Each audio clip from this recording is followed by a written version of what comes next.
بسم الله الرحمن الرحیم. اعوذ باللہ من الشیطان الرجیم. بسم اللہ الرحمن الرحیم. محترم ناظرین، السلام علیکم ورحمۃ اللہ وبرکاتہ. سلسلہ چہل حدیث سید الانبیاء صلی اللہ علیہ وآلہ وسلم جاری و ساری ہے.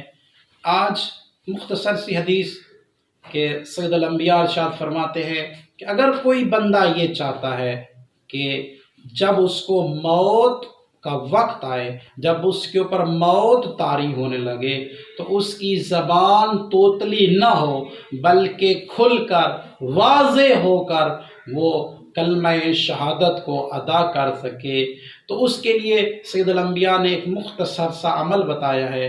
اور وہ عمل یہ ہے کہ سید الانبیاء ارشاد فرماتے ہیں کہ جو بندہ من تکلم بکلام دنیا عند الاذان، جو آذان کے وقت دنیا کی باتوں میں مشغول رہا، دنیا کی باتیں کرتا رہا، دنیا کے بارے میں بولتا رہا، تو فرمایا ایسا بندہ جب اس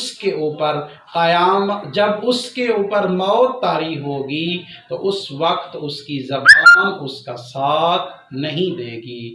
تو دعا کرتے ہیں کہ اللہ کی ذات ہمیں جب آذان ہو رہی ہو تو اس وقت دنیا کی باتوں سے گریز کرنے کی توفیق نصیب فرمائے.